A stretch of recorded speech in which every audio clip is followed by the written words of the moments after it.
show of hands, who in the room has kids? And how many of you are better parents in public? We all are. I'm a Norman Rockwell painting in public. I mean, I've got it down pat, you know the smile. Get in the car. These days it's like, give me that cell phone, right? Do you want to know why we have kids? Or if you don't have kids, why are you going to have kids? Because our kids are the biggest character builder we could have ever not wanted. They are the mirror to us, sitting in front of us, calling us on our stuff, and we don't actually want to hear it. Right? So Kevin and I, we have two daughters, Chloe and Josie, 19 and 16. I am in my 50s, full on menopause. It is hormone hell in my house, I'm telling you right now. We do have a dog. He is male, but he's neutered, so he doesn't even count. But our kids call us on our stuff. And Chloe, I'm telling you, maybe it was like 2 years ago, I'm in a fluff. Like I'm going out to speak one morning, and I'm doing what I call is the witching hour, trying to get out the door with the kids and the lunches and the breakfast and everything. And Chloe says to me, Mom, are you always this cranky before you go out to be motivational? Yeah. But when she was just like 3, because I have been on the road traveling since before they were in my tummy. When she was just 3, we were up in the bedroom. She's helping me pack, and I think, oh my gosh, I'm going to show you a dress, Chloe, you've never even seen. And I go to the back of the closet and I pull out this dress. Not that it fits. What dress is it? My wedding dress. She'd not been to a wedding. She'd never seen a wedding dress. She's looking at it. She goes, oh, Mom, she goes, it's just like Cinderella. Try it on. I'm like, crap, okay. So I squeeze into this 80s mermaid dress, and I'm standing there, and she's like, oh, she goes, Mom, you are beautiful. I said, yeah, look at the zipper. Because it's that far apart in the back.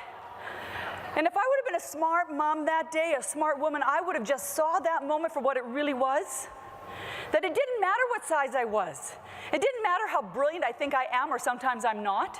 It didn't matter how much money I made, or any of that. If your kids are under 12 or over 25, you're it. You're the queen, you're the king, that's it.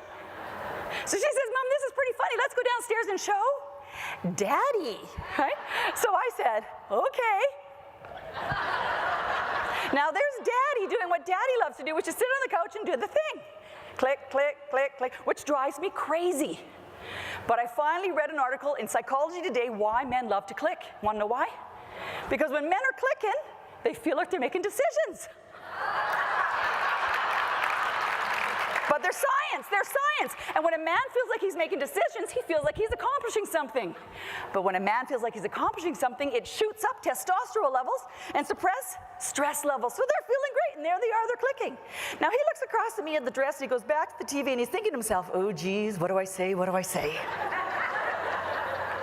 And the first thing out of his mouth was, hey hon, think you're ever gonna fit in that dress again? I know.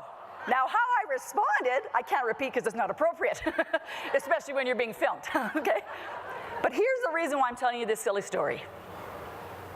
The only reason we're on the planet is to connect to other people. And the only way we connect to other people is through telling our stories. But the best way you can possibly ever tell your stories is you have to actually show your underbelly. You have to become vulnerable. Now I realize it's a silly story, but I'm going to tell you a vulnerable story. My husband Kevin and I have been rescuing girls in Nepal for the last 9 years. We rescue girls out of child contract labor. Girls in a lot of developing countries go to work so that their brothers can go to school.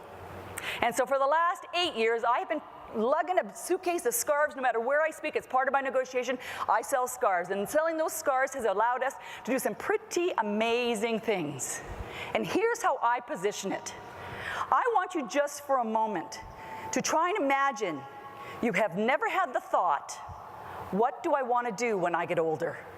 You have never had that thought, but you can't because you've already had the thought. I am completely convinced that the only way we will ever eradicate poverty on the planet is through education. It's a no-brainer. True. But here's the thing that I'm ashamed of. Kevin says to me, you're good at scarf sales now, but you got to go to Nepal. No, I'd never been to Nepal.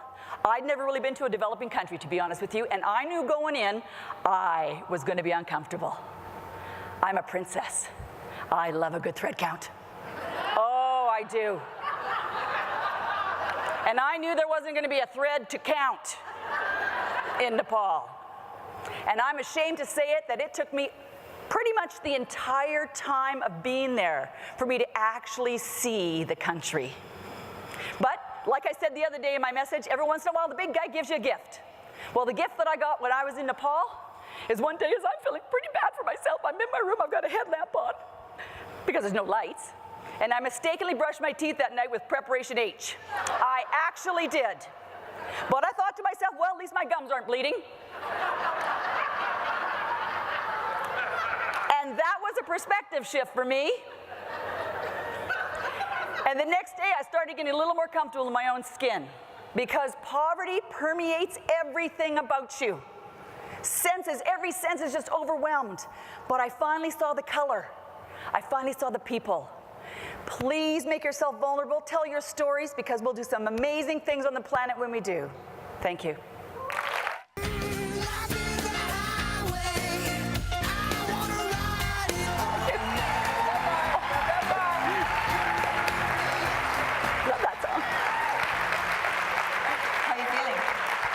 Yeah, are you energized? I am. But, you know, thank you for laughing because that's energy to me. Well, the audience is energized too.